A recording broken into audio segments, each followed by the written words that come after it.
மேகதாட்டு அணை குறித்து எதிர்க்கட்சி தலைவருக்கு பெரிதாக ஒன்றும் தெரியாது. எதிர்கட்சி தலைவர் உதயநிதி அவர்கள் வந்து என்னன்னா டெல்லி எஜமானர்களை வந்து அவங்க பகைச்சுக்க விரும்ப மாட்டாரு, அவர் கர்நாடக அரசுக்கு எதிராக எதுவும் பேச மாட்டாரு அப்படின்ற ஒரு விஷயத்த முன்வைக்கிறார். நாங்க ஆட்சி அமைச்சு எங்களுக்கு போதிய சட்டமன்ற உறுப்பினர்களுடைய ஆதரவு தேவைப்படும் போது மறைமுகமா பிஜேபியினுடைய காலை போய் நாங்க கேட்கல. அதை உதயநிதி தைரியமா பேசுவாரான்னு கேளுங்க.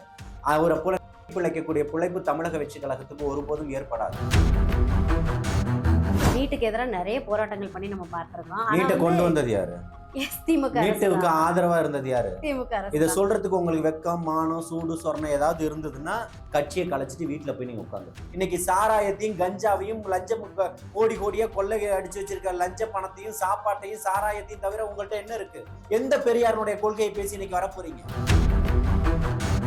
கரூர்ல நடந்த விஷயம் அப்படின்றது அதுக்கு வந்து பணி ஆணை வழங்கினாங்க அரசு தரப்புல இருந்து. அதை கொடுக்க கூடாது அப்படின்னு சரி பண்ணி கடைசியில வந்து மதுரை உயர்நீதிமன்ற கிளை வந்து அந்த அரசாணையை ரத்து பண்ணி வச்சிருக்கு. இல்ல அவர் இங்க பாருங்க, அரசியல்வாதியா இருந்தா பரவாயில்ல, அரசியல் வியாபாரி சீமான் வைத்த பொழப்பு நடத்தக்கூடிய வேலையை வைத்த கழுவு வேலையை அரசியல் வச்சு பார்த்துக்கிட்டு இன்னைக்கு சரத்குமாரோடைய மேடையில போய் உட்காந்துக்கிட்டு நானும் அவரும் ஒரே ரத்தம் அந்த கடையில தான் வாங்கி ஊத்திக்கிட்டோன்ற மாதிரி அவர் பேசிக்கிட்டு இருக்கிறாரு. பாஜக நாங்க எல்லாம் மாமா மச்சான்னு சொல்லிட்டு இருக்கிறார். உன்னுடைய கொள்கையும் கோட்பாடும் எல்லாம் தெரியாத ஒரு கோமாளி நீ. அரசியல் கோட்பாடுகள் நிலைப்பாடுகள் இன்று இருக்கும் நாளை மாறும். நம்ம அப்பப்போ கொள்கையை மாத்தி பாருங்க. கொள்கை நீங்க எப்படி அப்பப்போ மாத்த முடியும்? அந்த அடிப்படை அறிவே இல்லாத நீ எப்படி ஒரு கட்சியினுடைய தலைவரா இருக்க முடியும்? அப்படிப்பட்டவர் இன்னைக்கு அதெல்லாம் வரலாறுகள் என்ன பேசுது? சரளமா பேசிட்டேன்னா மக்கள் எல்லாத்தையும் நம்பிடுவாங்கன்னு அர்த்தமா? 16 வருஷம் உன்னை ஒரு கவுன்சிலரா கூட தேர்ந்தெடுக்க. இவங்க காளியம்மா வெளியில வந்தாங்களா? அவங்களுடைய பேட்டிகள் எல்லாம் பார்க்கலையா? தர்மபுரியில கூண்டோட வெளியில வந்தாங்களா? மாவட்ட செயலாளர் இருக்கிற சொத்து மொத்தத்தையும் வித்தேன், இவனுக்கு இன்னும் என்ன பண்ணாலும் பத்தாதுன்றதெல்லாம் சொன்னாங்களே. இலங்கையில இருக்கக்கூடிய அகதிகள், பல நாடுகள்ல இருக்கக்கூடிய அகதிகள் உனக்கு எதிராக வீடியோ போட்டாங்களா? காசு யாரும் கொடுக்காதீங்க, உறிஞ்சி ரத்தத்தை உறிஞ்சி குடிச்சுக்கிட்டு இருக்கக்கூடியவன் சீமான்னு சொல்லி கேட்டாங்க. விஜய் சார் சிஎம் ஆனதை யாருனாலையுமே அக்செப்ட் பண்ணிக்க முடியல. அந்த மனநிலைக்கு இன்னும் யாரும் வரலன்னு எடுத்துக்கலாமா சார்? ஏன்னா நேற்று சரத்குமார் சார் பேசுனது, நயினார் நாகேந்திரன் அவர்கள் பேசுனது, சீமான் பேசுனது எல்லாமே அந்த தோற்றத்தை மட்டும் தானே வெளிப்படுத்துது அவங்களுக்கு sir. Sarathkumar actor Sarathkumar sir ஒரு முழு பைத்தியம். உன் பின்னாடி இருக்கக்கூடிய அத்தனை பேரையும் வச்சு கட்சியை கொண்டு போய் உன் பொண்டாட்டி கூட ராத்திரி 2 மணிக்கு நான் கேட்டு என் மனைவியை எழுப்பி கேட்டேன், கட்சியை கலைச்சிருங்கன்னு சொன்னாங்க. ராத்திரி 2 மணிக்கு கலைச்சிட்டேன்னு ஸ்டேட்மெண்ட் கொடுத்தது யாரு? சரத்குமார் தான். அவரை போய் நீங்க ஒரு அரசியல் தலைவரா வச்சு நீங்க கேட்குறீங்க. சரத்குமார் யாரு? சுத்தமான பைத்தியம்.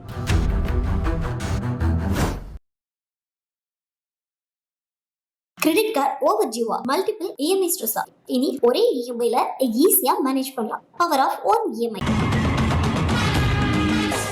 சார் வணக்கம். எப்படி சார் இருக்கீங்க? Super sir, super sir. இப்போ மேகதாது அணை விவகாரம் தொடர்ந்து தாவேக்கா அரசு அமைஞ்சதுக்கு அப்புறமா தான் பயங்கர பூதாகரமா இருக்கு. ஸோ இன்னைக்கு மத்திய அமைச்சர் சொன்ன ஒரு விஷயம் எல்லாருக்குமே ஷாக்கிங்கா இருக்கு. கட்டணம் அப்படின்னா அதுக்கு தமிழக அரசுடைய அனுமதி தேவையில்லை அப்படின்னு சொல்லிட்டு ஒரு விஷயத்த சொல்லியிருக்காங்க. இதை ஃபர்ஸ்ட் எப்படி பாக்குறீங்க? இல்லை, இன்னைக்கு அவர் சொல்றதெல்லாம் இல்லை. இதுக்காக உச்சநீதிமன்றத்தினுடைய தீர்ப்புகள் இருக்கு. ஒரு அணை கட்டணம் அப்படின்னு சொன்னா அது இரு மாநில அரசுமே நம்ம கட்டணும்னு அவங்கள்ட்ட ஒப்புதலும், அவங்க கட்டணும்னா நம்மள்ட்ட ஒப்புதலும் வாங்கணும்ன்ற ஒரு அஜெண்டா ஒண்ணு இருக்கு. புரியுதுங்களா? இன்னைக்கு ஒரு விஷயத்த பூதாகரமாக்குறதுக்காக எதை வேணா பேசிடலாம். அதுக்கான விவகாரங்கள்னு இருக்கு, கடந்த கால தீர்ப்புகள்னு இருக்கு, 2 மாநிலத்துக்கு நடுவுல போடப்பட்ட அஜெண்டாக்கள் இருக்கு, ஒப்பந்தங்கள் இருக்கு. ஸோ அதையெல்லாம் யாரும் உடனே எளிதாக கடந்து வந்துட முடியாது. அதை மீறி ஒரு விஷயத்த செஞ்சிட முடியாது. இதை தாண்டி உச்ச நீதிமன்றங்கள் இருக்கு. கடந்த காலங்களில் அமைச்சர்கள் எல்லாமே பண்ணும்போது உச்ச நீதிமன்றங்கள் என்ன பண்ணிச்சு அப்படின்றதெல்லாம் விவகாரங்கள் எல்லாமே இருக்கு. அதனால் மக்களும் அப்படியெல்லாம் லேசில் விட்டுட்டு வந்துட மாட்டாங்க. இன்னைக்கு மக்களுக்கான ஆட்சியை கொடுக்கணும்னு தான் தலைவர் தளபதியினுடைய ஆட்சி இருக்கு. நிச்சயமாக அது மக்களுக்கான பிரச்சனைகள் எதுவாக இருந்தாலும் களத்தில் நிச்சயமா வெற்றி காணும். கண்டிப்பா கண்டிப்பா சார். சார் இதுல பாத்தீங்க அப்படின்னா ஒரு பக்கம் கர்நாடக அரசு ஒரு அரசியலை கையில எடுக்குது அப்படின்னா நம்ம தமிழ்நாட்டுல உங்களுக்கு தெரியாத ஒன்றும் இல்லை. ஏன்னா ஏதாவது ஒரு சின்ன குண்டூசி தாவேக்கா தரப்புல இருந்து இருந்தா கூட அதை பூதாகரமாக்குறதுக்கு எதிர்கட்சிகள் பயங்கரமா தீவிரமா இருப்பாங்க.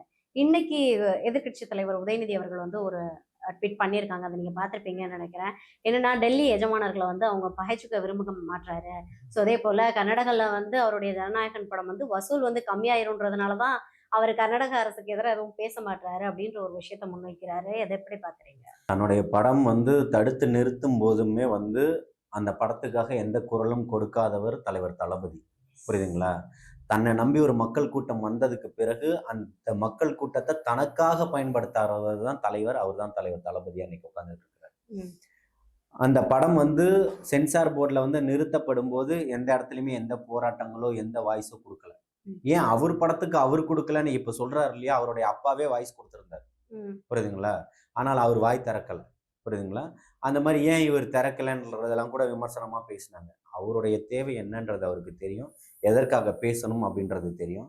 டெல்லி எஜமானர்களை நாங்க வந்து கூர்க்குல மீட் பண்ணல, சரிங்களா? நாங்க ஆட்சி அமைச்சு எங்களுக்கு போதிய வந்து சட்டமன்ற உறுப்பினர்களுடைய ஆதரவு தேவைப்படும் போது மறைமுகமா பிஜேபியினுடைய காலை போய் நாங்க கேட்கல. கூர்க்குல போய் மறைமுகமா நாங்க யாரையும் சந்திச்சுட்டு வரல, சரிங்களா? எங்களுக்கு ஆதரவுகள் வந்து குறைவாக இருந்தாலும் அந்த நேரத்துல வந்து பிஜேபி கிட்ட போயிட்டு மண்டியிடல், எங்களுக்கு ஆதரவு கொடுங்க அப்படின்னு சொல்லிட்டு. 70 ஆண்டுகள் பகையை வந்து 60 ஆண்டுகள் பகை மூட்டத்தை வந்து வச்சு தமிழகத்துல மிகப்பெரிய ஒரு அரசியலை நடத்திக்கிட்டு இருந்த கூட்டங்கள் அதுக்கு வந்து அன்னைக்குதான் மலையில வந்து அந்த சாயம் வெளுத்துடுச்சு அப்படின்றது போல திமுகவும் அதிமுகவும் கூட்டு களவாணிகள்ன்றது அன்னைக்கு அங்க கூட்டு வந்து வெளிப்பட்டது அவருடைய நிலைப்பாட்டுல தான். எந்த இடத்துலயும் போய் நிக்கல. கூட்டணி கட்சிகள்கிட்ட கோரினாரு, உரிமை தன்னுடைய விருப்பத்தை சொன்னாரு, எனக்கு தேவை அப்படின்றது. அன்னைக்கு வந்து இன்னைக்கு இருக்கக்கூடிய விடுதலை சிறுத்தைகள், இடதுசாரிகள், இந்திய யூனியன் முஸ்லீம் லீக் போன்ற கட்சிகள் வந்து இன்னைக்கு ஆதரவு கொடுத்துருக்கு இல்லையா? எந்த இடத்துல போய் பிஜேபி கிட்ட போய் நின்னாரு? உங்களை மாதிரி ஏவா வீட்டுல ரைடு நடக்கும்போது போனாரா? துரைமுருகன் வீட்டுல ரைடு நடக்கும்போது போனாரா? எதை வச்சு டெல்லியினுடைய எஜமானர்? உங்களுக்கு எஜமானர்கள் அவங்க. அவருக்கு யாரு? எந்த இடத்துலயும் போய் மண்டியிடாதவர். அதை உதயநிதி வந்து தைரியமா பேசுவாரான்னு கேளுங்க. அவரை போல பிழைக்கக்கூடிய பிழைப்பு தமிழக வெற்றி கழகத்துக்கு ஒருபோதும் ஏற்படாது. அந்த வேலைகள் அத்தனை அவங்களுக்கானது, அது எங்களுக்கு தேவையில்லாதது. கரெக்ட் தான். ஏன்னா வந்து அவங்க இதுவரைக்கும் வந்து நீட்டுக்கு எதிராக நிறைய போராட்டங்கள் பண்ணி நம்ம பார்த்திருக்கோம். நீட்டை கொண்டு வந்தது யாரு? திமுக. நீட்டுக்கு ஆதரவா இருந்தது யாரு? திமுக. இதை சொல்றதுக்கு உங்களுக்கு வெக்கம், மானம், சூடு, சொரணம் ஏதாவது இருந்ததுன்னா கட்சியை கலைச்சிட்டு வீட்டுல போய் நீங்க உட்காந்துரும். இல்லைன்னா தூக்கு மாட்டிக்கிட்டு தொங்கணும். அதுக்கெல்லாம் உங்களுக்கு சூடு சொரணம் எல்லாம் கிடையாது, புரியுதுங்களா? நீங்க இப்ப வந்து நீங்களே எடுத்துட்டு வருவீங்க, நீங்களே உட்காந்து போராட்டமும் நடத்துவீங்களா? இது எந்த விதத்துல ஏற்றுக்கொள்ளக்கூடியது? இன்னைக்கு இருக்கக்கூடிய மக்கள் எல்லாத்தையும் நீங்க மடைமாற்றம் பண்ணிட்டா நீங்களே ஆதரவு கையெழுத்து போடுவீங்க, நீங்க உச்ச நீதிமன்றத்துல போய் தடை வாங்குவீங்களா? யாரை ஏமாளிகளா நினைச்சு பேசிக்கிட்டு இருக்கிறீங்க? மக்கள் இன்னும் அதே நிலைப்பாட்டில் நின்றுட்டு இருக்குல்ல. நீங்க பெரியாருடைய கொள்கையை பேசும்போது அங்க கூட்டம் இருந்தது, இந்திய எதிர்ப்புன்னு சொல்லும்போது கூட்டம் இருந்தது, அண்ணாவுடைய கொள்கையும் கோட்பாடுகளையும் பேசும்போது கூட்டம் இருந்தது. இன்னைக்கு சாராயத்தையும் கஞ்சாவையும் லஞ்சம் கோடி கோடியா கொள்ளை அடிச்சு வச்சிருக்க லஞ்ச பணத்தையும் சாப்பாட்டையும் சாராயத்தையும் தவிர உங்கள்கிட்ட என்ன இருக்கு? எந்த பெரியாருடைய கொள்கையை பேசி இன்னைக்கு வரப்போறீங்க? இன்னைக்கு இவர்களை வச்சு ஆட்சி மாற்றம் கொண்டு வந்துருவீங்களான்னு கேட்டு இப்ப ஜென்சி கிட்ஸ் வச்சுதான் நாங்க எல்லாம் பண்ண போறோன்ற அறநிலைத்துறைக்கு முன்னாள் அமைச்சருக்கு அறிவுன்றது இருக்கா இல்லையா? இல்ல இவ்வளவு நாளா ஜென்சி கிட்ட இருந்தாங்கன்னே தெரியாம இருந்திருக்காங்க சார். அவங்க இப்பதான் அவங்களுக்கு தெரியுது போல. அப்பேற்பட்ட நான் என்ன கேக்குறேன்னா, இன்னைக்கும் நீங்க அப்ப இந்த இளைய தலைமுறையை நீங்க என்னதான் பார்த்திருக்கீங்க? இல்ல இப்பதான் கண்ணை திறந்திருக்காங்க, இளைய தலைமுறை இருக்காங்கன்னு. அதெல்லாம் அதாவது இன்னைக்கும் வந்து வயிற்று பொழப்புக்காக போகக்கூடிய கூட்டங்கள்னு கொஞ்சம் இருக்கு, எல்லா இடத்துலையுமே இருக்கு. அதுல இருக்கக்கூடியவர்கள் எல்லாம் போவாங்க, புரியுங்களா? புது புது போராளிகள்லாம் உருவாவாங்க. 5 வருஷம் அட்ரஸ் இல்லாதவர்கள்லாம் இன்னைக்கு வந்து கொடி பிடிப்பாங்க, புரியுதுங்களா? கடந்த 5 ஆண்டுகள் ஆட்சிகள்ல வந்து யாருக்குமே போயிருக்க மாட்டாங்க. நாங்க எல்லா இடத்துலையுமே குரல் கொடுத்துருக்கிறோம். 25 ஆண்டுகள் இந்த மண்ணுக்காகவும் மக்களுக்காகவும் இந்த சமூகத்துக்காகவும் நான் குரல் கொடுத்துருக்கிறேன். பல வழக்குகளை சந்திச்சிருக்கிறேன், புரியுதுங்களா? மக்கள் பக்கம் நின்றுருக்கேன். அதனால வந்து இன்னைக்கு யாரெல்லாம் வந்தாரோ அத்தனை பேருக்கும் பதில் கொடுப்பதற்கு நான் இருக்கேன். தமிழக வெற்றி கழகம் மக்களுக்கானதா இருக்கு. சரி, இப்போ கர்நாடகா முதலமைச்சர் போறேன்னு சொல்லியிருக்காங்க. ஆக்சுவலா இன்னும் அபிஷியலாவே ஸ்டேட்மெண்ட் வெளியில வரல. ஆனா அதுக்குள்ளேயுமே வந்து நீங்க கர்நாடகாவுக்கு போகாதீங்க, நீங்க பேச்சுவார்த்தை நடத்தாதீங்க அப்படின்னு சொல்லிட்டு எதிர்கட்சிகள் வந்து பலமா வந்து கத்த ஆரம்பிச்சிருக்காங்க. இன்னும் ஒரு அபிஷியல் ஸ்டேட்மெண்ட்டே வரல. அதுக்குள்ள ஏன் வந்து அவங்களுக்கு இவ்வளவு ஒரு இது? மாநிலத்தின் நலன் கருதி, மக்களுடைய நலன் கருதி, விவசாயிகளுடைய தேவை கருதி, நீரினுடைய அவசியம் கருதி ஒரு முதல்வர் போறாருன்னே வச்சுப்போம். அதனால என்ன பிரச்சனை? பக்கத்துல இருக்கக்கூடிய மாநிலத்தோட நீங்க நட்புறவோட இருப்பதுல என்ன பிரச்சனை உங்களுக்கு? போராடி இது வரைக்கும் ஒண்ணுதான் நீங்க கழட்டல. அவர் போறேன்னு ஒரு நிலைப்பாட்டை அறிவிக்கிறாரு. அதை ஏன் உங்களால ஏத்துக்க முடியல? அது இந்த நாட்டினுடைய முதல்வர், அவரு முடிவெடுக்கக்கூடிய இடத்துல அவர் இருக்கிறார். நீங்க அட்வைஸ் பண்ணி தான் இங்க நடக்கணும்ன்ற உங்க கட்சியை உங்களால காப்பாற்ற முடியல. 2 கட்சியிலயும் இருக்கக்கூடியவர்களை காப்பாற்ற முடியல. கொள்கை என்னன்றதே தெரியாம இன்னைக்கு அட்ரஸ் இல்லாம போய் கிடக்குது. இருக்கக்கூடிய பசங்கள்லாம் வாடகைக்கு பிடிச்சிட்டு வந்து நீங்க உட்கார வச்சு கத்திக்கிட்டு இருக்கிறீங்க. உங்களுடைய நிலைப்பாடுகளை மாத்துங்க, கொள்கை உள்ள உறுதியாகுங்க. உங்களுக்கு என்ன தேவைன்றதை முதல்ல பாருங்க. மக்களுடைய தேவை என்னன்றதை இன்னைக்கு அவர் பார்த்துக்கிட்டு இருக்கிறார். அவருக்கு தெரியும் போகணுமா போக வேண்டாமா, யார்கிட்ட பேசணும், என்ன பண்ணணுன்றதெல்லாம் தெரியும். அவர் மக்களுக்கான அரசியலை பண்ணுவதற்காக தான் வந்திருக்கிறார். நான் பலமுறை பதிவு பண்ணிட்டேன், இப்பவும் பதிவு. Super sir, super. ஸோ இந்த கரூர்ல நடந்த விஷயம் அப்படின்றது, அதுக்கு வந்து பணி ஆணை வழங்குனாங்க அரசு தரப்புல இருந்து. அதை கொடுக்கக்கூடாது அப்படின்னு சரி பண்ணி கடைசியில வந்து மதுரை உயர்நீதிமன்ற கிளை வந்து அந்த அரசாணையை ரத்து பண்ணி வச்சிருக்குது. ஸோ இதை எப்படி இல்ல பாக்குறீங்க? இடைக்கால தடை தான் கொடுத்துருக்குது. ஓகே. அதை ரத்துன்னுலாம் பண்ண முடியாது. இது கொடுப்பதற்கு அரசுக்கு வந்து ஒரு அதிகாரம் இருக்கு. எல்லாமே நீதிமன்றங்கள் வந்து எல்லாத்தையுமே தலையிட்ட முடியாது. அப்ப நீதிமன்றம் தலையிட்டு தண்ணியை கண்டிப்பா கொடுக்கணும்னு ஏன் தீர்ப்பு சொல்ல அவங்களால முடியல? புரியுதுங்களா? இப்போ 60-70 ஆண்டுகள் அரசியல் கட்டமைப்புக்கு நடுவுல இன்னைக்கு ஒருத்தர் வந்திருக்கிறாருன்றதை உங்களால எந்த இடத்துலயுமே ஏத்துக்க முடியல. நான் என்ன கேட்கிறேன், நீதிமன்றங்கள் ஸ்ட்ரிக்டா ஆர்டர் போடுங்க. எந்த இடத்துலயும் தமிழ்நாட்டுல கஞ்சாவே வரவே கூடாதுன்னு ஏன் கடந்த காலங்கள்ல ஆர்டர் போடல? ஏன் பெண்களுக்கு எதிரான குற்றங்கள் நடந்த உடனடியா அவன் தான் குற்றவாளின்னு நிரூபிக்கப்பட்டால் உடனடியா அந்த வழக்கை தனியா ஒரு நீதிபதி போட்டு வழக்கை வந்து 10 நாளைக்குள்ள அந்த வழக்கை விசாரிச்சு உடனடியா அவனுக்கு மரண தண்டனை கொடுக்கணும்னு ஏன் எந்த நீதிபதினாலும் சொல்ல முடியல? மக்கள் மீது அக்கறை உள்ள நீதிபதிகள் ஏன் இதெல்லாம் பண்ணல? அப்போ இங்க ஒரு கீழே நீதிமன்றங்கள்ல ஒரு நீதியும், அதுக்கு மேல இருக்கக்கூடிய ஒரு நீதிமன்றங்கள்ல நீதியுமா தானே இருக்குது. டிகே குன்ஹா வந்து பரப்பன அக்ரஹாரத்துல ஜெயலலிதா அவர்களுக்கு 100 கோடி ரூபாய் அபராதம் போட்டாரு. உச்ச நீதிமன்றம் என்ன சொல்லிச்சு? அதனால இன்னைக்கு நீதிகள் வந்து இன்னைக்கு இவர் கொடுத்துட்டதுதான் பார்க்கணும்னா அந்த பார்வைக்கு இல்லை. அதை எல்லாத்தையுமே வந்து பார்க்க முடியாது. ராமர் கோயில் பாபர் மசூதியினுடைய விவகாரத்துல ராமர் கோயில் கொண்டு வந்தது வந்து சரின்னு சொல்லுவாங்களா? அவங்க அங்க இல்லைன்னே சொல்லலையே, குறிப்பிடலையே, அத்துமீறிட்டீங்கன்னு சொல்லப்படலையே. இருந்தது நீங்க வந்து இல்லைன்னா நிலம் எனக்கா உங்களுக்கான்றதுதான் பிரச்சனை. அதுதான் தீர்ப்பா கொடுக்கணும். அதுல வந்து பஞ்சாயத்து பண்றது இல்லை நீதிமன்றத்தினுடைய விவகாரம். உங்களுக்கு அங்க 5 ஏக்கர் இடம் தருவாங்க, இங்க வந்து இடம் மாத்தி தருவாங்கன்றதெல்லாம் இல்லை. வீடு எந்த உங்களது இதான பிரச்சனை. அப்ப இந்த மாதிரி பல வழக்குகள் இருக்கு. இன்னைக்கு தங்கச்சி ஸ்ரீமதிக்கு வழக்கு இவ்வளவு அவசரமா காட்டக்கூடியவர்கள் ஸ்ரீமதி விவகாரத்துல ஏன் காட்டல? பொள்ளாச்சி மாணவிகள் பிரச்சனையில ஏன் காட்டல? மணிப்பூர் விவகாரத்துல ஏன் காட்டல? எல்லாத்துக்குமே நீதி சொல்லிட்டாங்களா? சிறைவாசிகளுடைய விடுதலை பத்தி என்ன சொல்ல வருது நீதிமன்றங்கள்? பல பல அடுக்கடுக்கான குற்றச்சாட்டுகள் இருக்கு. அண்ணாநகர் மாணவியை விட்டு 10 வயசு அந்த சிறுமிக்கு நடந்த பாலியல் வன்புணர்வு பிரச்சனைக்கு என்ன சொல்ல வருது? அண்ணா பல்கலைக்கழக மாணவி என்னுடைய தங்கச்சிக்கு என்ன சொல்ல வருது? கோவை விமான நிலையத்துக்கு பின்னாடி என்னுடைய தங்கச்சி கதற பாலியல் வன்புணர்வு செஞ்சாலே அதுக்கு என்ன சொல்லப்படுது? திருவண்ணாமலைக்கு தன்னுடைய தாயாரோட கோவிலுக்கு போன அம்மாவை தள்ளி விட்டுட்டு 2 காவலர்கள் கொண்டு போய் ஒரு பொண்ணை பாலியல் வன்புணர்வு செஞ்சாங்களே, அதுக்கு இந்த நீதிமன்றங்கள் என்ன சொல்ல போகுது? நீதிமன்றங்கள் என்ன இப்ப உங்க கடவுளா? நீங்க சொல்லியிருக்கீங்க, அவ்வளவுதான். இன்னும் இதுக்கு அடுத்த உச்ச நீதிமன்றம் போவோன்றதெல்லாம் அண்ணன் சட்டத்துறையினுடைய அமைச்சர் சொல்லியிருக்கிறாரு, பதிவு செஞ்சிருக்கிறாரு. நிச்சயமா சட்டத்தால எதிர்கொள்ளும். Super sir. ஸோ இதுல போயிட்டு நாத்தாக்கு ஒரு வேலை பண்ணிருக்குல்ல. ஏன்னா வந்து அவங்க தான் வந்து இதுக்கு போய் வழக்கே தொடுத்திருக்காங்க. இதுக்கு முன்னாடி தூத்துக்குடியில நடந்த விவகாரத்துக்கு பணி நியமன ஆணையம் வழங்கினாங்க. அப்ப எதுவுமே வந்து அவங்க குரல் கொடுக்கல, வாய்ஸ் ரைஸ் பண்ணல. கள்ளச்சாராயம் மரண வழக்குல வந்து 10 லட்சம் ரூபாய் திமுக அரசு கொடுத்துச்சு. அப்போ போயிட்டு எந்த வழக்கும் கொடுக்கல. ஏன் தாவேக அரசு ஒரு விஷயத்த பண்ணுது அப்படின்ற ஒண்ணு நாம் தமிழர்ல சீமான் அண்ணனுக்கு இவ்வளவு ஒரு வைத்தச்சு? இல்ல அவர் வந்து இங்க பாருங்க, வந்து அரசியல்வாதியா இருந்தா பரவாயில்ல, அரசியல் வியாபாரி சீமான். புரியுதுங்களா? வைத்த பொழப்பு நடத்தக்கூடிய வேலையை வைத்த கழுவு வேலையை அரசியல் வச்சு பார்த்துக்கிட்டு இருக்கக்கூடியவர். கொள்கை கோட்பாடுன்னு சொல்லி மக்களை இன்னைக்கு ஏமாத்தி திசை திருப்பிக்கிட்டு இருக்கக்கூடியவர். 35 லட்சம் 36 லட்சம் வாக்குகளை வச்சுக்கிட்டு இருக்கேன்னு சொன்னவர் இன்னைக்கு 3.99% வாக்குகள் தான் உங்களுக்கு இன்னைக்கு கிடைச்சிருக்குது. கிட்டத்தட்ட 18 லட்சம் பேர் தான் உங்களுக்கு வாக்கு கொடுத்துருக்காங்க. இன்னைக்கு வந்து சரத்குமாரனுடைய மேடையில போய் உட்காந்துக்கிட்டு நானும் அவரும் ஒரே ரத்தம், அந்த கடையில தான் வாங்கி ஊத்திக்கிட்டோன்ற மாதிரி அவர் பேசிக்கிட்டு இருக்கிறாரு. பாஜக நாங்க எல்லாம் மாமா மச்சான்னு சொல்லிட்டு இருக்கிறார். உன்னுடைய கொள்கையும் கோட்பாடும் எல்லாம் தெரியாத ஒரு கோமாளி நீ. என்ன அப்பப்போ கொள்கையை மாத்தி பாருங்க. கொள்கை நீங்க எப்படி அப்பப்போ மாத்த முடியும்? கொள்கையை எப்படி மாத்த முடியும்? அந்த அடிப்படை அறிவே இல்லாத நீ எப்படி ஒரு கட்சியினுடைய தலைவரா இருக்க முடியும்? அப்படிப்பட்டவர் இன்னைக்கு அதெல்லாம் வரலாறுகள் என்ன பேசுது?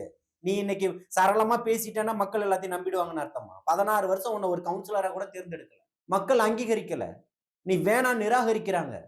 இங்க ஜனநாயகம் தான் தேவை. இந்த ஜனநாயகத்தை மீட்டு எடுக்கணும்னா அந்த ஜனநாயகனாலதான் முடியும்ன்றதை நம்புறாங்க.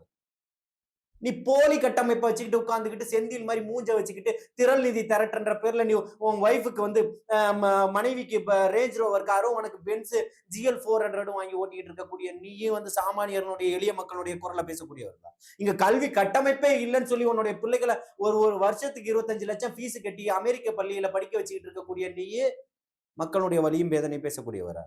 பல லட்சக்கணக்கான ரூபாயை வாடகையா கொடுத்து ஈசிஆர்ல பங்களால வசிக்கக்கூடிய நீயும் பல லட்சக்கணக்கான ரூபாய்க்கு நாய்களை வாங்கி வெளிநாட்டு நாய்களை வாங்கி வளர்க்கக்கூடிய நீயே இங்க இருக்கக்கூடிய அடிப்படைகள்ல இருக்கக்கூடிய வேதனைகள் உள்ள பேசக்கூடியதா? ஏன் முகில் வீரப்பன் கொடுத்த பேட்டியெல்லாம் நீங்க பாக்கலையா கடந்த காலங்கள்ல? நாய்க்கு இருக்கக்கூடிய மரியாதை கூட சீமான் வீட்டுல மக்களுக்கு இல்லைன்னு சொன்னதெல்லாம். சகோதரி இவங்க காளியம்மா வெளியில வந்தாங்களா, அவங்களுடைய பேட்டிகள் எல்லாம் பார்க்கலையா? தர்மபுரியில கூண்டோட வெளியில வந்தாங்களா, மாவட்ட செயலாளர் இருக்கிற சொத்து மொத்தத்தையும் வித்தேன், இவனுக்கு இன்னும் என்ன பண்ணாலும் பத்தாதுன்றதெல்லாம் சொன்னாங்களே. திருநெல்வேலியில நீ திரள் நிதி கோமான்றது எல்லாருக்கும் தெரியும். இலங்கையில இருக்கக்கூடிய அகதிகள், பல நாடுகள்ல இருக்கக்கூடிய அகதிகள் உனக்கு எதிராக வீடியோ போட்டாங்களா, காசு யாரும் கொடுக்காதீங்க, இனத்தை சொல்லி சுரண்டி உறிஞ்சி ரத்தத்தை உறிஞ்சி குடிச்சுக்கிட்டு இருக்கக்கூடியவன் சீமான்னு சொல்லி கேட்டாங்கல்ல. நீங்க எல்லாம் பேசலாமா அரசியலுடைய கண்ணியத்தையும் நாகரிகத்தையும்? பெரியாரை கொண்டாடுவாரு, தூக்கி போட்டு உடப்பாரு. எம்ஜிஆரை கொண்டாடுவாரு, தூக்கி போட்டு உடப்பாரு. விஜயகாந்தை கொண்டாடுவாரு, தூக்கி போட்டு உடப்பாரு. அண்ணாவை கொண்டாடுவாரு, தூக்கி போட்டு உடப்பாரு. உனக்கு என்ன அரசியல் அறிவு இருக்குன்னு கேக்குறேன். ஆரம்பத்திலே விஜய் சார தம்பின்னு சொன்னவர் தானே சார்? இல்ல, எல்லாமே பண்ணுவாரு. சங்கி சகத்தோழன்னு சொன்னவர் நீதான். இன்னைக்கு மாம மச்சான்னு சொல்லிட்டு இருக்கிறவர் நீதான். நீ எல்லா வேலையும் பார்ப்ப. திமுகவை பங்காளின்னு சொன்னது நீதான். திருடன்னு சொன்னது நீதான். உன்னை எந்த லிஸ்ட்லயுமே ஏத்துக்கவே முடியாது. இதையும் தாண்டி நான் இன்னொரு வார்த்தை பதிவு செய்வேன். நீங்க பெண் நெறியாளரா இருக்கிறதுனால நான் அதை கண்ணியத்தோட தவிர்த்துக்கணும்னு நான் விருப்பப்படுறேன். அதனால வியாபாரின்னு சொல்லிடுறேன். இல்லைன்னா நான் வேற ஒரு வார்த்தையுமே நான் பயன்படுத்துவேன். புரியுதுங்களா? அதனால இவர் அவர் பிழைப்பு நடத்தக்கூடிய ஒரு வியாபாரி சீமான், அவ்வளவுதான். ஏன்னா அவங்களுடைய குற்றம் வெளிப்பட்டுருச்சு அப்படின்னு தான் சொன்னேன். ஏன்னா இது வரைக்கும் சீமான் அப்படின்னா ஒரு தமிழ் தேசியம் பேசக்கூடியவர்னு சில இளைஞர்கள் நம்பினாங்க. எந்த தமிழும் எந்த தேசியத்தையும் பேசுவார் அவரு. அறிவு கட்ட கோமாளி பையன் இருக்கக்கூடியவர்களும் ஒட்டுமொத்தத்துக்கு பேரையும் ஏமாத்தி தின்னுகிட்டு இருக்கிறான். ராஜீவ்காந்தியும் கல்யாண சுந்தரமும் அன்னைக்கு சொன்னாங்கல்ல, அன்னைக்கு புரியலையா மக்களுக்கு? நேத்து புரிஞ்சிருக்கும்னு நினைக்கிறேன் சார். ஏன்னா மாத்தி விளையாண்டுட்டு இருக்காங்க. நீங்க முதலமைச்சர் அப்படின்னு சொல்லிட்டு என்ன இவங்களுக்கு ஏத்துக்க முடியல அப்படின்னு நம்ம எடுத்துக்கலாமா? விஜய் சார் சிஎம் ஆனதை யாருனாலையுமே அக்செப்ட் பண்ணிக்க முடியல. அந்த மனநிலைக்கு இன்னும் யாரும் வரலன்னு எடுத்துக்கலாமா சார்? ஏன்னா நேத்து சரத்குமார் சார் பேசுனது, நயினார் நாகேந்திரன் அவர்கள் பேசுனது, சீமான் பேசுனது எல்லாமே அந்த தோற்றத்தை மட்டும் தானே வெளிப்படுத்துது அவங்க கிட்ட இருந்து. புரியல சார்? சரத்குமார்? ஆமா சார், நேத்து அவரும் சொன்னார் சார். நயினார் நாகேந்திரன் சரத்குமார் யார் அவருன்னு கேக்குறேன். Actor Sarathkumar sir. ஒரு முழு பைத்தியம். அவரை போய் நீங்க ஒரு அரசியல் தலைவரா வச்சு நீங்க கேக்குறீங்களா? சரத்குமார் யாரு? நல்ல மனநிலையில இருக்கக்கூடிய ஒருத்தர். சுத்தமான பைத்தியம். வேற என்ன சொல்ல வரீங்க? உன் பின்னாடி இருக்கக்கூடிய அத்தனை பேரையும் வச்சு கட்சியை கொண்டு போய் உன் பொண்டாட்டி கூட ராத்திரி 2 மணிக்கு நான் கேட்டு என் மனைவியை எழுப்பி கேட்டேன், கட்சியை கலைச்சிருங்கன்னு சொன்னாங்க. ராத்திரி 2 மணிக்கு கலைச்சிட்டேன்னு ஸ்டேட்மெண்ட் கொடுத்தது யாரு? சரத்குமார் தானே. அவர் அரசியல் தலைவரை? உன்னை நம்பி எத்தனை பேர் போஸ்ட் ஓட்டியிருப்பான், எத்தனை பேர் கடன் வாங்கி செலவு பண்ணியிருப்பான். தலைவர் வராருல. எனக்கு ஒரு பொதுக்குழு கூட்டி நீ முடிவெடுத்திருக்க கூடாது? அதுக்கே வக்கு இல்லை. நீங்க அரசியல் கட்சி தலைவர் 71 வருஷமா கொண்டாடாத பிறந்தநாள் 72வது வருஷம் கொண்டாடிட்டாரா? ஏன்னா நாட்டுக்கு ரொம்ப முக்கியம். விவசாயிகள் பிரச்சனை தீர்ந்துருச்சு அவர் பிறந்தநாள் கொண்டாடின உடனே. என்ன மேகதாது பிரச்சனை தீர்ந்துருச்சு, நீட்டு பிரச்சனை தீர்ந்துருச்சு, வேலை இல்லாத திண்டாட்டம் தீர்ந்துருச்சு. வேற யாராவது பேசுங்க. கிரெடிட் கார்டு ஓவர் ஜீவா மல்டிபிள் இஎம்ஐ ஸ்ட்ரெஸ். இனி ஒரே இஎம்ஐல ஈஸியா மேனேஜ் பண்ணலாம். Power of one EMI.